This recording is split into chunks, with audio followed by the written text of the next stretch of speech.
سورہ بروج میں ذکر کردہ ایک واقعہ کا تذکرہ چل رہا ہے. آج انشاءاللہ اسی واقعے کو آگے لے کے چلوں گا. پچھلی امتوں میں ایک بادشاہ تھا جس بادشاہ کے پاس ایک جادوگر تھا. اس جادوگر کا کام کیا تھا؟ شعبدے بازیاں، کرتب دکھانا. اس سے لوگ بادشاہ کے معتقد ہوتے تھے اور بادشاہ کافر تھا. تو جب وہ جادوگر بوڑھا ہو گیا تو اس نے بادشاہ سے کہا کہ میں بوڑھا ہو رہا ہوں، مر جاؤں گا تو آپ کی دکان چلنا بند ہو جائے گی. تو کوئی ایسا نوجوان چاہیے مجھے جس کو میں اپنا شاگرد بناؤں اور یہ سارا علم اس کو سکھا دوں. بادشاہ نے ایک نوجوان کا انتخاب کیا تو کہ بھئی اس کو سکھاؤ. وہ نوجوان جب اپنے گھر سے چلتا تو راستے میں ایک راہب کا گھر تھا. راہب، یہ وہ دور تھا جب عیسائی مذہب برحق تھا. اسلام ابھی دنیا میں نہیں آیا تھا. اسلام کے دنیا میں آنے سے پہلے کون سا مذہب برحق تھا یہ تو آپ کو معلوم ہوگا نا. حضرت عیسیٰ علیہ الصلوۃ والسلام کا دین. تو وہ نوجوان آیا کرتا جادوگر کے پاس. راستے میں راہب کا گھر تھا تو تھوڑی دیر کے لیے اس کے پاس بھی بیٹھ جایا کرتا. راہب کس کی باتیں کرتا تھا؟ اللہ کی. راہب کے پاس سے اٹھ کے جاتا پھر جادوگر کے پاس جا کے بیٹھتا. واپسی میں پھر راہب کے پاس سے ہوتا ہوا جاتا. تو راہب کے پاس ایک سفر میں 2 دفعہ اور جادوگر کے پاس بولو بھائی 1 دفعہ. تو رنگ کس کا چڑھنا تھا؟ راہب. سے کیا پتا چلا کہ بھائی اپنے بچوں کو انسان کا بچہ اگر بنانا ہے تو ٹی وی کے پاس کم بٹھاؤ، علماء کے پاس زیادہ بٹھاؤ. جتنی دیر وہ ٹی وی کے پاس بیٹھتا ہے نا اس سے زیادہ دیر مولوی صاحب کے پاس بٹھاؤ اس کو. تو وہ جو جادوگر تھا نا اس کی چکنی چپڑی باتوں سے نوجوان متاثر ہونے لگا اور ادھر پادری کی باتیں بھی تھیں تو وہ بیچارہ گڑمڑ ہو گیا. سمجھ میں یار میں کروں کیا. ایک دن ایسا ہوا کہ وہ نوجوان کہیں سفر کرتا ہوا جا رہا تھا تو راستے میں ایک بہت بڑا اژدہا جس نے لوگوں کا راستہ روکا ہوا تھا. لوگ خوف زدہ تھے کہ ہم یہاں سے گزرے تو یہ ہم میں سے کسی کو کھا جائے گا. اژدہے تو اب ڈاکومنٹری میں آپ دیکھیں پورے انسانوں کو ایسے ہڑپ کر جاتے ہیں، ثابت نگل لیتے ہیں. تو اب یہ کھڑا ہوا ہے نوجوان، یہ بھی کھڑا ہو گیا. یہ کیا مسئلہ ہے بھائی؟ اس نے ایک پتھر اٹھایا. ظاہر ہے اژدہے پتھر سے نہیں مرتے، اتنا بڑا اژدہا اور ایک پتھر مارنے سے کہاں مرے گا. اس نے ایک پتھر اٹھایا اور اللہ سے دعا مانگی کہ اللہ میں کنفیوز ہوں کہ راہب کا دین سچا ہے یا جادوگر کا.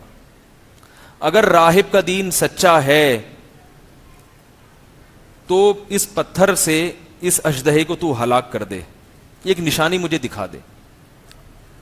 یہ کہہ کے اس نے پتھر مارا اور وہ اژدہا ہلاک ہو گیا.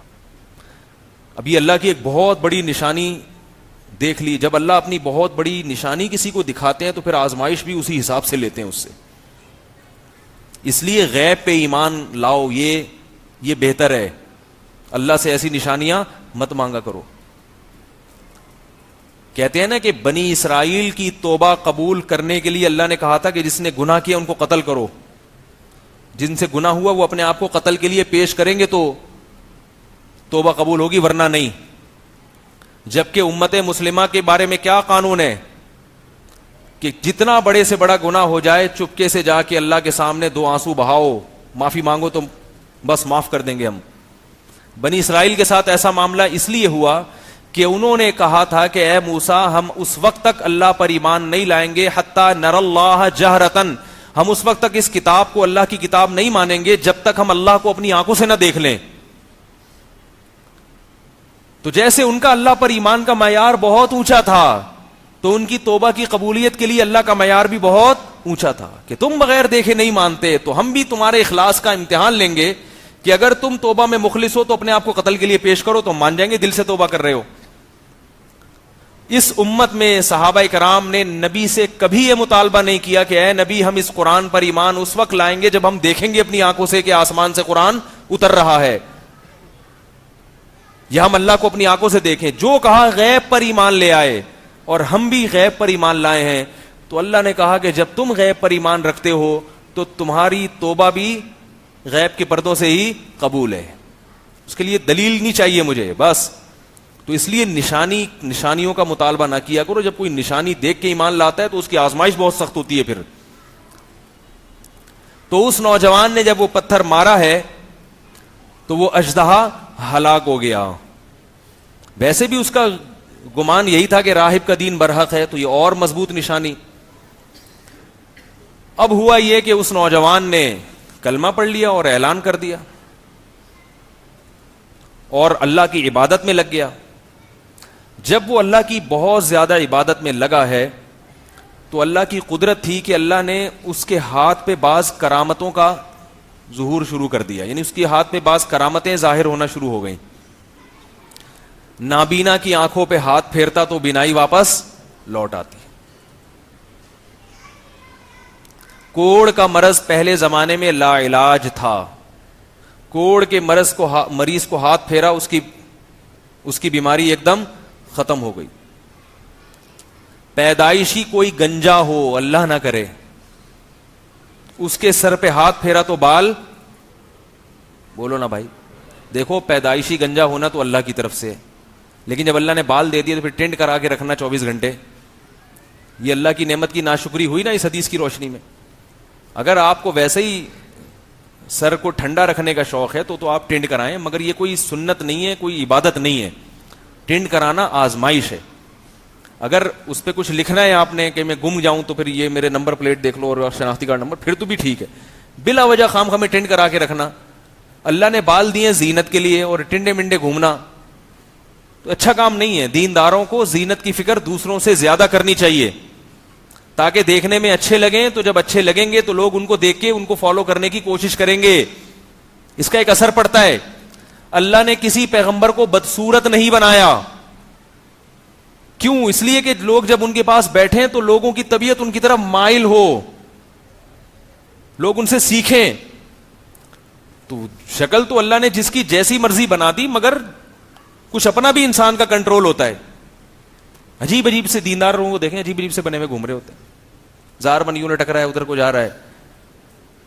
اور وہ ایک صاحب نے پوچھا یہ ان کا زار من اتنا کیوں لٹکتا ہے؟ کہ نا سیدھے ہیں، بہت نیک ہیں، اتنے سیدھے ہیں کہ زار من لٹک رہا ہے. چلو غلطی سے تو ہر آدمی کا ایسا ہو سکتا ہے، جان بوجھ کر. تو اس لیے بلا ضرورت ٹینڈ نہ کرایا کریں. کوئی مجبوری ہو تو ایک الگ بات ہے، اس کو دین نہ سمجھے کم از کم. کوئی اسلام میں ایسا کوئی ٹینڈ کرانا کوئی عبادت نہیں ہے. تو وہ نوجوان جو تھا وہ جب گنجے کے سر پہ ہاتھ پھیرتا تو بال اگاتے. تو ایسے اس کے ہاتھ پہ کرامتیں ظاہر ہونا شروع ہو گئی. اب جب پبلک کو پتا چلے، وہ روحانی علاج والا نہیں تھا. یاد رکھو روحانی علاج والوں سے کچھ بھی نہیں ہوتا. کہیں آپ کو پتا چلے وہاں بابا بیٹھے ہیں وہیں کرتے ہیں، نہیں جانے کی ضرورت، الو بنا رہے ہیں لوگوں کو. تو اب جب یہ کرامتیں ظاہر ہونا شروع ہوئی تو اس کی لوگوں میں شہرت ہونا شروع ہو گئی. بادشاہ کو جب پتا چلا تو بادشاہ بڑا خوش ہوا کہ بھائی ایسا جادو سیکھا ہے کہ اپنے استاذ کو بھی پیچھے چھوڑ دیا اس نے. اس کا تو استاذ بھی یہ کام نہیں کرتا تھا، یہ اپنے استاذ سے بھی 4 ہاتھ آگے نکل گیا. واہ بھائی واہ، اب آئے گا مزہ. بادشاہ نے اس کو بلایا. یہ سب میں جو آپ کو واقعہ سنا رہا ہوں یہ بخاری مسلم کی روایات ہیں، ایسے نہیں کہ کہیں بھی اخبار میں پڑھا نوائے وقت میں مضمون آیا ہوا تھا وہ آپ کے سامنے پیش کر دیا. تو بادشاہ کو جب پتا چلا کہ بھائی یہ اتنا بڑا جادوگر بن گیا ہے، بادشاہ نے اس کو بلایا اور کہا کہ ہم نے سنا ہے کہ تم تو اپنے استاد سے بھی 4 ہاتھ آگے نکل گئے. اور ایسے ایسے اور ویسے ویسے. تو اس نے کہا یہ جادو وادو نہیں ہے, یہ جو نابینا کی آنکھوں پہ ہاتھ پھیرتا ہوں تو بینائی میں لاتا ہی نہیں ہوں. بینائی کون دیتا ہے؟ اللہ دیتا ہے. یہ سارے کام اللہ کر رہا ہے, میں کچھ بھی نہیں کر رہا. بس اللہ کی ایک رحمت ہے کہ ہاتھ میرا استعمال ہوتا ہے, کام کون کرتا ہے؟ اللہ. ورنہ مجھے یہ اختیار نہیں ہے کہ میں کسی کی بینائی لوٹا دوں. بادشاہ نے لگائے چترول, ٹھیک ہے نا. پہلے تو بادشاہ نے کہا تو یہ بتا کہ تجھے یہ اللہ اور کلمہ اور یہ اسلام اور یہ عیسائیت یہ سکھایا کس نے؟ اچھا, راہب نے کہا, اس نوجوان کو کہا تھا کہ اگر تم کبھی پکڑے جاؤ تو میرا نہیں بتانا کہ میں نے تمہیں کلمہ پڑھایا یا یہ دین سکھایا ہے, ورنہ بادشاہ مجھے نہیں چھوڑے گا. تو نوجوان نے نہیں بتایا, لیکن نوجوان کو اتنا ٹارچر کیا گیا کہ وہ بیچارہ بتانے پر مجبور ہو گیا. بہت زیادہ جب جسمانی اذیت دی جاتی ہے نا پھر ناممکن ہو جاتا ہے. وہ بھی انسان تھا بہرحال. تو بادشاہ نے راہب کو پکڑ کے بلایا اور اس کی گردن اڑا دی, شہید ہو گیا. کتنا مبارک راہب ہوگا جس کا حدیث میں تذکرہ آ رہا ہے. تو اور اس کو کیا کیا گیا کہ اس کو بادشاہ نے کہا کہ لوگوں سے کہا, اپنے درباریوں سے, کہ اس کو لے کے جاؤ پہاڑ پہ اور نیچے کھائی دکھاؤ, اس کو ڈراؤ, ٹھیک ہے نا, اور اس سے کہو کہ یہ عیسائیت چھوڑ دے, نہیں چھوڑتا تو ہم تمہیں یہاں سے گرا کے ہلاک کر دیں گے. تو اس کو لے گئے, اس نے کہا ہلاک کر دو, میں تو عیسائیت نہیں چھوڑنے والا. تو اللہ کی قدرت کیا ہوئی ہے کہ وہ پہاڑ پہ ایسا کچھ زلزلہ آیا, وہ سارے مر گئے اور یہ بچ گیا, اکیلا واپس آ گیا. تو بادشاہ نے پھر لوگوں کو کہا کہ اس کو سمندر میں لے جاؤ. اچھا, اب یہ خبریں لوگوں میں مشہور ہونا شروع کی, ایک نوجوان ہے بھائی وہ اس طرح کا ہے, کیونکہ اللہ تعالیٰ مشہور کر رہے ہیں نا تاکہ اس سے کام لینا ہے اللہ تعالیٰ نے. تو اس کی خبر کہ بھئی یہ تو آنکھوں پہ ہاتھ لگائے تو بینائی واپس لوٹ آتی ہے. تو یہ سب کو یہی کہتا بھئی میں یہ نہیں کر رہا, اللہ پر ایمان لے کر آؤ, یہ میں نہیں کر رہا, یہ اللہ کر رہا ہے, تو اللہ کی قدرت پر ایمان لے کر آؤ. تو اب اس کے یہ واقعہ بھی مشہور ہونے شروع ہو گئے, بھئی پہاڑ سے گرایا نہیں مر رہا. تو اس کو سمندر میں لے کر گئے, بیچ سمندر میں بادشاہ نے کہا اس کو غرق کر دینا اگر یہ ایمان نہ لے کر آئے. تو ڈرایا نہیں, یعنی ایمان نہ چھوڑے, اگر یہ ڈرایا وہی اثر نہیں ہوا اس کے اوپر. تو وہ کشتی الٹ گئی, سارے مر گئے, اس کو اللہ نے بچا لیا, یہ پھر واپس لوٹ آیا. کشتی الٹ گئی یا کیا ہوا مجھے پوری تفصیل جتنی حدیث میں ملتی ہے, بس یہ کہ وہ غرق ہو گئی, یہ بچ گیا. تو جب یہ واپس آیا تو جب بادشاہ نے ساری کوششیں کر لیں کہ بھئی یہ اچھا لوگ آہستہ آہستہ مسلمان ہو رہے ہیں, تو بادشاہ نے قتل کرنے کی کوشش کی, ہر کوشش میں بادشاہ ناکام ہوا. تو اس نوجوان نے بادشاہ سے کہا کہ میں آپ کو اپنے آپ کو قتل کرنے کی کوشش, یعنی قتل کرنے کا طریقہ میں آپ کو خود بتاتا ہوں. میں آپ کو جو طریقہ بتاؤں گا آپ اس طریقے سے مجھے قتل کریں گے تو میں قتل ہو جاؤں گا. اب مجھے ایک بات بتائیے, کبھی کوئی کسی کو اپنے قتل کرنے کے طریقے خود بھی بتاتا ہے؟ آپ لوگ کیا بتاتے ہیں شاید ہیں بھائی. کبھی دنیا میں ایسا ہوا کہ کوئی کسی کو یہ بتا رہا ہو کہ مجھے مارو, میں اس طرح سے مروں گا, اس طرح سے نہیں مروں گا, میں بڑا ڈھیٹ ہوں, اس طریقے سے نہیں مرتا. بھائی بادشاہ نے جب اس نوجوان کو قتل کرنے کے تمام حربے استعمال کیے اور تمام حربوں میں وہ بادشاہ ناکام ہو گیا, تو نوجوان بادشاہ سے کہہ رہا ہے کہ تم اگر مجھے قتل کرنا چاہتے ہو تو طریقہ میں بتاتا ہوں, اس طریقے سے مارو گے تو میں مر جاؤں گا. تو میں آپ حضرات سے سوال پوچھ رہا ہوں کہ بھلا دنیا میں کبھی ایسا ہوتا ہے کہ کوئی شخص اپنے آپ کو قتل کرنے کا طریقہ دوسرے کو خود سکھا رہا ہو؟ ہاں, جن کا خودکشی کا پروگرام ہو وہ بتاتے ہیں, خودکشی کا ارادہ ہو وہ بتاتے ہیں کہ ایسے مارو مجھے. اکثر وہ بھی بتاتے نہیں ہیں, خود ہی کر لیتے ہیں. بتانے کی کیا ضرورت ہے؟ بھائی آپ کے پاس کوئی آئے اور کہے کہ میں مرنا چاہتا ہوں, آپ مجھے یوں کر کے مار دو, تو آپ مارو گے؟ آپ بولو گے یہ آفت میں اپنے گلے کیوں ڈالوں بھائی؟ کیا خیال ہے؟ ابھی تو روزہ شروع نہیں ہوا, آپ لوگوں کو لگنا شروع ہو گیا. ابھی رمضان میں ایک ہفتہ باقی ہے, ہفتے کا یا اتوار کا روزہ ہے, پھر تو ابھی باقی ہے, تھوڑا سا توانائی جمع کریں آپ لوگ.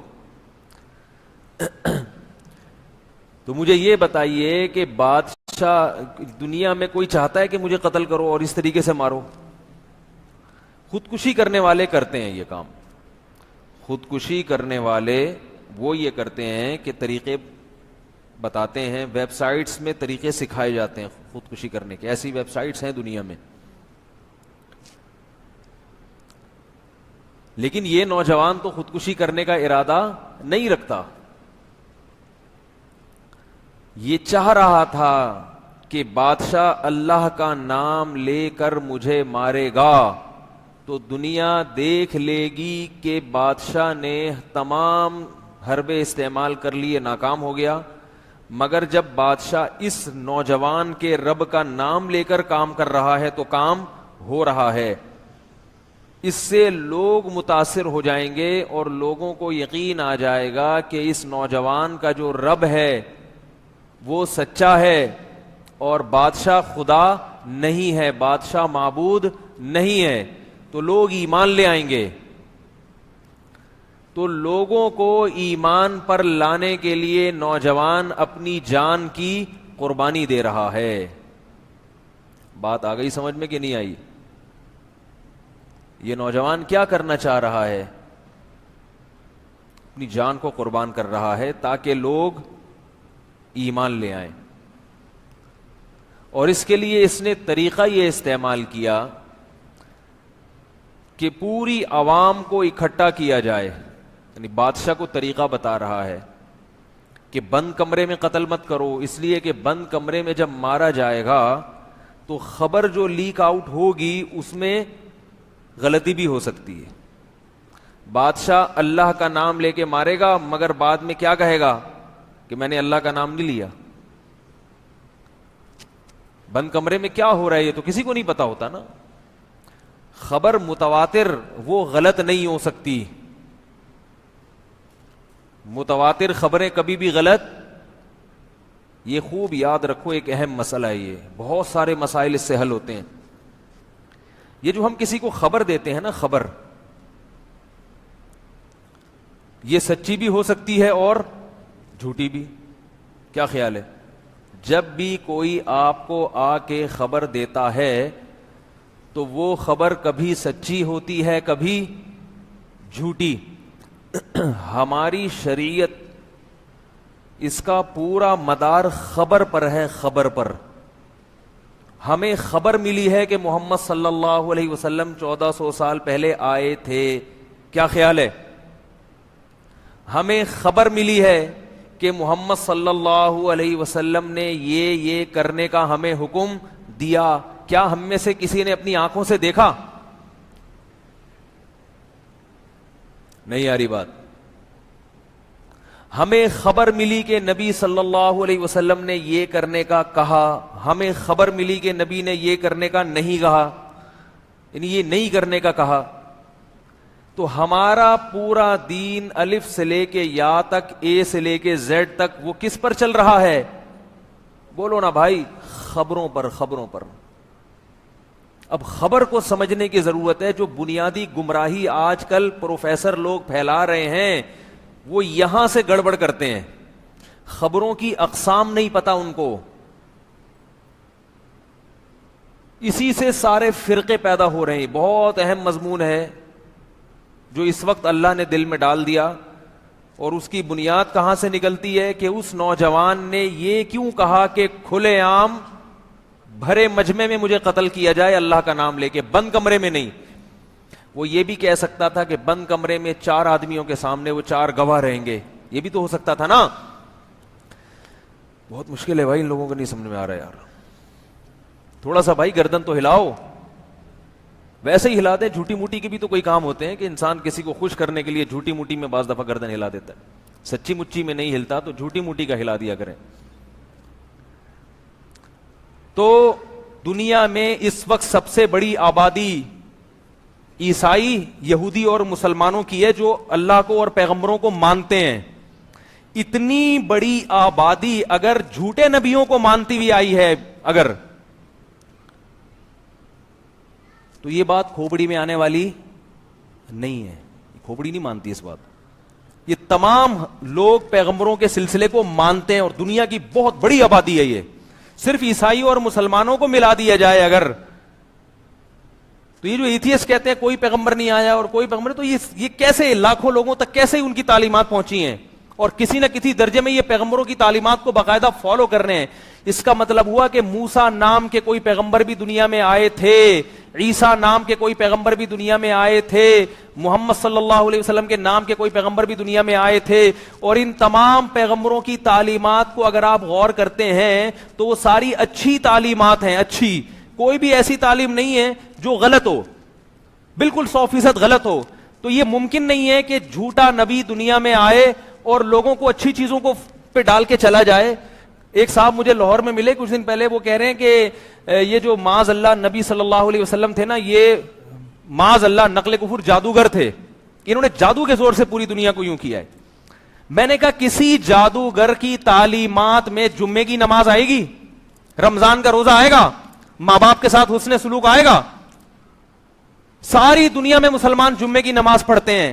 کیوں؟ کس نے حکم دیا؟ یہ محمد صلی اللہ علیہ وسلم نے. کیا عقل مانتی ہے کہ اس ساری دنیا کے مسلمان ایک جادوگر کو فالو کر کے جمعے کی نماز پڑھ رہے ہیں؟ یہ پاگل ہیں کیا؟ یہ کسی جادوگر کو ایسے فالو کیا جاتا ہے کہ ساری دنیا کے لوگ اکٹھے ہو جائیں، اس کے کہنے پر رمضان کے 1 مہینے کے روزے رکھ لیں، شام کو تراویح پڑھ لیں، تلاوت کر لیں، بوڑھے ماں باپ کو گھر میں رکھ کے ان کی خدمت کریں. دنیا میں کوئی ایک جادوگر دکھاؤ جس کو فالو کرنے والوں نے اتنی خوبصورت زندگی گزاری ہو، کوئی ایک دکھا دو بھائی. نہیں یار، یہ آپ کی سمجھ میں نہیں آئے گی، ایتھیسٹ کی سمجھ میں کہاں سے آئے گی بھائی؟ نماز پڑھ لیا کریں، روزے رکھ لیا کریں، اتنا کافی ہے. پریشان ہونے کی چندہ ضرورت نہیں ہے. تو خیر، اس پر ہم روشنی ڈالیں گے انشاءاللہ اگلے بیان میں کہ یہ میں کیا کہنا چاہ رہا ہوں. ابھی تو میں نے ساشا پیش کیا ہے آپ کے سامنے، پیکنگ فل بعد میں آئے گی. تو وہ جو جادوگر تھا نا، وہ جو نوجوان تھا، اس نے اپنے آپ کو قتل کرنے کے لیے جم غفیر کا انتظام کیوں کیا؟ تاکہ ایسا نہ ہو کہ میں 4 آدمیوں کے سامنے قتل ہو جاؤں اور پبلک بولے، بادشاہ جھوٹ موٹ بول دے کہ یہ تو کوئی نہیں تھا، کوئی اللہ کا نام نہیں لیا.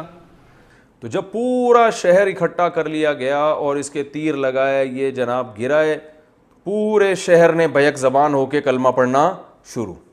سارے مسلمان ہو گئے، جو اس وقت جو عیسائی مذہب برک تھا، سب اللہ کی دعوت، اللہ پر ایمان لے آئے اور بادشاہ کے رب ہونے کی، بادشاہ تو اپنے آپ کو رب کہتا تھا، سارے مسلمان ہو گئے. آپ کو پتہ ہے جو حکومتی پٹھو ہوتے ہیں نا، وہ کبھی بھی وہ نہیں ہلتے چاہے کچھ بھی ہو جائے.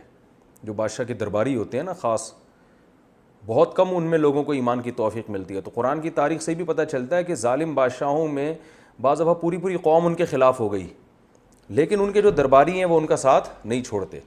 تو ایسا ہی ہوا کہ پوری قوم مسلمان ہو گئی، لیکن جو بادشاہ کے درباری تھے، اس کے خاص لوگ تھے جو ہر وقت بادشاہ کے ساتھ رہتے تھے، وہ بادشاہ کے ساتھ تھے. تو بادشاہ نے یہ کہا کہ بھائی یہ تو پوری قوم ہمارا دین چھوڑ دیا اس نے اور مجھے خدا ماننے سے انکار کر دیا ہے. اب ایک ہی حل ہے کہ ان کو زبردستی مجبور کر کے اس دین برحق سے دور کرو. اور اس کا طریقہ یہ ہے کہ شہر میں جگہ جگہ خندقیں کھودی جائیں، ہر گلی میں، ہر محلے میں خندقیں کھود کے اس میں لکڑیاں ڈالی جائیں، آگ جلائی جائے اور پھر ایک ایک کو پکڑ کے اس آگ میں جھونکا جائے. تو جو اس آگ کو دیکھ کے ڈر جائے اور کہے کہ میں اپنا دین چھوڑتا ہوں تو اس کو تو بچا لو، باقی سب کو کیا کر دو؟ آگ میں ڈال دو. تو یہ وہ خندقیں تھیں. تو ایک ایک کو پکڑ کے ڈالا گیا. صحیح حدیث میں آتا ہے، آپ صلی اللہ علیہ وسلم نے ارشاد فرمایا کہ 3 بچے ہیں جو ماں کی گود میں بولے ہیں. ایک تو حضرت عیسیٰ علیہ السلام ماں کی گود میں بولے تھے، اور ایک وہ جس پر وہ ایک بزرگ تھے نماز پڑھ رہے تھے، تو ان کی ماں نے ان کو پکارا تو وہ پریشان ہو گئے کہ ایک طرف ماں ہے اور ایک طرف نماز ہے. تو آزمائش میں آ گئے نا، اللہ میں نماز توڑ کے جواب دوں تو تیرا حق ضائع ہوتا ہے، اور ماں کو نماز نہ توڑوں تو ماں کا حق. تو اسی کشمکش میں تھے کہ ماں نے بد دعا دے دی کہ اللہ کرے تجھ پر کوئی تہمت لگے. تو یہی ہوا کہ وہ پھر کسی چرواہے نے کسی عورت کے ساتھ زنا کیا، بچہ پیدا ہوا. تو وہ عورت شادی شدہ تھی نہیں. لوگوں نے پوچھا بچہ کس کا ہے؟ تو اس عورت نے جان چھڑانے کے لیے اس راہب پہ ڈال دیا. وہ بیچارہ نیک بزرگ اپنے جھونپڑی میں اپنی عبادت کیا کرتا تھا، اس پہ جھوٹا الزام ڈال دیا. لوگوں نے پکڑ کے مارا اس کو اور اس کے وہ عبادت خانہ گرا دیا، تو اللہ تعالیٰ نے اب اس پر رحم کیا، تو جو ہے نا ماں کی گود میں بچہ بولا کہ میرا جو ہے نا اس کے پانی سے اللہ نے مجھے پیدا نہیں کیا بلکہ مجھے فلاں کے پانی سے اللہ نے پیدا کیا، وہ چرواہے سے۔ تو یہ کرامت اس راہب کی ظاہر ہوئی، تو اللہ نے اپنے حق کی وجہ سے اس کی عزت کی بھی حفاظت کی، لیکن ماں کی بد دعا بھی لگی اس کو۔ تبھی امام ابو حنیفہ رحمہ اللہ تعالیٰ اسی حدیث کی بیس پہ کہتے ہیں کہ اگر نماز کی حالت میں ماں پکارے اور اس کو پتہ نہیں ہے کہ آپ نماز پڑھ رہے ہیں تو نماز توڑ دینی چاہیے۔ تو اب کیا مسئلہ ہوا کہ وہ بچہ بھی ماں کی گود میں بولا، تو خیر جب لوگوں نے کہا یہ تو راہب بڑا نیک آدمی ہے، بچے سے اللہ گواہی دلوا رہے ہیں، تو اس راہب کو دوبارہ پروٹوکول دیا گیا اور اس سے کہا ہم آپ کا عبادت خانہ سونے کا بنا کے دیں گے۔ اس نے کہا نہیں بھائی وہ مٹی کا گھروندہ ہی بنا دو میرے لیے، جب عبادت ہی کرنی ہے تو سونے کے محل کا کیا کرنا۔ تو یہ ایک بچہ ماں کی گود میں بولا، ایک عیسیٰ علیہ السلام، اور ایک تیسرا ایک اس واقعے میں تو نبی صلی اللہ علیہ وسلم نے فرمایا کہ جب سب کو لا لا کے آگ میں ڈالا جا رہا تھا، نہیں وہ اتنا دودھ پیتا بچہ نہیں تھا جو یوسف علیہ السلام کی گواہی جس نے دی تھی نا، واسع خان، تو وہ آپ جتنا کم از کم ہوگا۔ تو یہ جو تھا حدیث میں آتا ہے کہ ایک عورت کو لایا گیا، اس کی گود میں جو ہے نا دودھ پیتا بچہ تھا۔ اب اس عورت کو اپنے بچے کا خیال آ رہا تھا یہ بچہ کیسے آگ میں جلے گا نا، وہ بیچاری، باقی لوگ تو گر رہے تھے، ایمان اتنا مضبوط تھا ان لوگوں کا، اس بچے نے قربانی ایسی دی تھی نوجوان نے کہ وہ آگ میں گرنے کے لیے تیار۔ تو وہ بچہ، ماں جو ہے نا ہچکچا رہی تھی کہ ایک طرف کفر ہے کہ میں اللہ کا انکار کر دوں، اور ایک طرف ہی آگ ہے، اور پھر بچے پہ ترس آ رہا تھا اس کو کہ بچے کو کیسے میں ڈالوں۔ تو نبی صلی اللہ علیہ وسلم نے ارشاد فرمایا کہ اللہ نے اس بچے کو قوت گویائی عطا فرمائی۔ تو جب کوئی اللہ کے لیے اتنی قربانیاں دیتا ہے نا تو اللہ کی بھی مدد ہوتی ہے۔ تو اس بچے نے ماں کی گود میں بولا کہ اے ماں، یہ آگ کا ایندھن نہیں ہے، یہ جنت کا باغ ہے، اس میں کود جا۔ تو نبی صلی اللہ علیہ وسلم، یعنی یہ دیکھنے میں آگ لگ رہی ہے، حقیقت میں یہ آگ نہیں ہے، یہ باغ ہے، اللہ نے جو ہے نا آزمائش کے لیے اس کو رکھا ہے۔ تو وہ ماں جو ہے نا اپنے سینے سے لگا کے اس میں کود گئی۔ تو خیر وہ اس بادشاہ نے، کمبخت نے، ان سب کو قتل کر دیا۔ تو وہ غالب آ گیا بادشاہ، وہ ہلاک ہو گئے۔ تو اب چونکہ ظاہری لحاظ سے بادشاہ کو کامیابی مل گئی تھی اور وہ ایمان والے سارے قتل ہو گئے، جو کفر میں تھے وہ تو بادشاہ کے ساتھ ہو گئے، تو اب ظاہری لحاظ سے تو وہ کامیاب ہو گئے نا۔ تو قرآن میں اللہ نے صدیوں بعد ان کا واقعہ نازل فرمایا، اور اللہ نے فرمایا کہ میں اپنے نبی کو یہ اطلاع دے رہا ہوں کہ دیکھنے میں کامیاب بادشاہ ہوا لیکن حقیقت میں کامیاب نہیں ہوا، اس لیے کہ وہ تو باغات میں چلے گئے، اور جو بادشاہ جس نے خندقیں کھدوائی تھی نا، اور اس کے جو فوجی لوگوں کو پکڑ کے خندقوں میں ڈال رہے تھے، وہ اصل میں آگ میں ہیں۔ تو آگ کے مستحق یہ لوگ ہوئے ہیں، وہ نہیں ہوئے۔ اور یہ خبر ہمیں قرآن مجید نے اور نبی صلی اللہ علیہ وسلم نے ہمیں ان کا یہ واقعہ بیان کیا، تو اس سے ہمیں کیا سبق ملتا ہے؟ یہ بھی ایک وہ اسباق تو ملیں گے، وہ تو میں انشاءاللہ آئندہ بیان کروں گا۔ ایک سبق ہمیں یہ بھی ملتا ہے کہ خبر متواتر کا انکار ممکن نہیں ہوتا۔ نوجوان نے جم غفیر اس لیے بلایا تاکہ کوئی بعد میں انکار نہ کر سکے، وہ جماعت المسلمین کو جانتا تھا شاید کہ پیدا ہوں گے ہی بعد میں مکر جائیں گے، بولیں گے یہ بھی نہیں ہے، یہ بھی نہیں ہے، ایسا بھی نہیں ہے، ویسا بھی نہیں، تو اس نے پہلے سے انتظام کیا بھائی کہ متواتر خبر کا انکار ممکن نہیں ہوتا۔